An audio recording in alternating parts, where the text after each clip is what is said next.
तरीका होता है ना कि जो भी चीज़ है उसके सेंटर में, जो भी सब्जेक्ट है कितना भी मुश्किल है, उसके सेंटर में आपने अपनी ज़ात का वो पार्ट रखा हुआ है जो आपको पसंद है।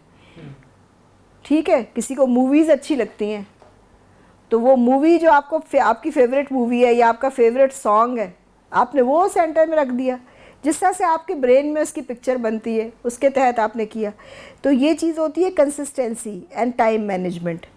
क्योंकि अब जो बच्चे वीडियो गेम्स खेल रहे हैं और जो बच्चे दूसरी चीज़ें कर रहे हैं ना, पहले तो खैर बड़े सख्त वीडियो गेम्स आते थे, आंखें थक जाती थी तो फिर 1 घंटे से ज़्यादा बंदा खेल लिया। अब तो ऐसे आ गए हैं which are very light on the eyes, तो बंदा 10-10 घंटे 8-8 घंटे भी खेल रहा होता है।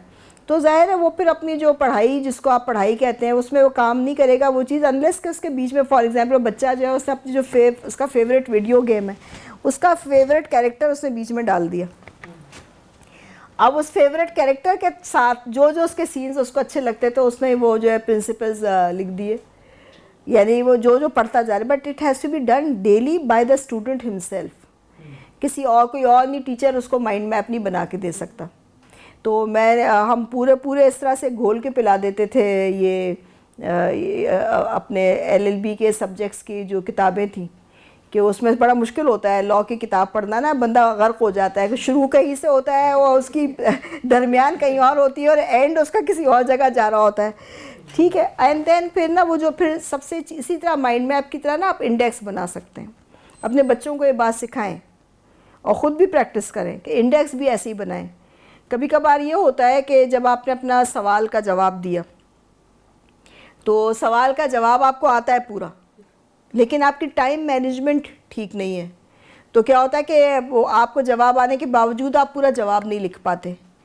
अब आपके दिमाग में ये भी होना चाहिए कि जो आपका पर्चा चेक करने वाला है उसका भी आपकी तरह ही हाल है, उसकी भी लैक ऑफ कंसंट्रेशन है, उसके ऊपर भी दुनिया की 10,000 मसले मसाइल हैं, उसने आपका पर्चा चेक करना है। तो आप उस पर और अपने आप पे रहम ये खाएं कि जब आपका पेपर आया आपके सामने तो आपने जो क्वेश्चंस करने हैं उन क्वेश्चंस को आपने अलग अलग पेजेस पे पहले तो लिख लिया और उन क्वेश्चंस के नीचे उनकी अपनी आंसर का इंडेक्स बना दिया। ठीक हो गया, क्योंकि उस वक्त आपका ब्रेन फ्रेश है तो आपने जो आंसर देना है ना उसका आपने उसका बना दिया। फिर उसके बाद आप चले गए अपने आंसर 1, आंसर 2, आंसर 3, आंसर 4। फिर जब आप, और उसमें आपने कुछ ना कुछ कलर्ड मार्कर जो आपका इदारा आपको इजाज़त देता है वो कलर्ड मार्कर्स आपने यूज़ करने। तो क्या होगा कि जब आपने बीच में लिखते लिखते आपको ख्याल आया कि ये वाला पॉइंट मैंने अपनी इंडेक्स में नहीं लिखा था, तो आप पीछे भी जा सकते हैं या आप उसको वहाँ पे हाईलाइट कर सकते हैं। उससे क्या होता है कि जो आपका एग्जामिनर है जो पेपर चेक कर रहा है ना, एक तो जब उसने आपकी आंसर की पहली वाली देख ली हिस्ट्री के भाई इसने ये पॉइंट्स कवर किए हैं, तो उसको पता लग गया है कि इसकी यहाँ तक चीज़ें हैं, इसकी पहुँच है, ग्रिप है। और फिर उसके बाद बीच में आपने जो जो चीज़ें हाईलाइट की हुई हैं वो उस हाईलाइट को ज़्यादा वो जल्दी देखेगा, तो उससे क्या होगा कि आपका आंसर समझने में उसको आसानी आएगी। फिर उसके बाद जो आपका आंसर है ना उसकी 3 पार्ट्स होने चाहिए, हेड, बॉडी एंड थोरैक्स।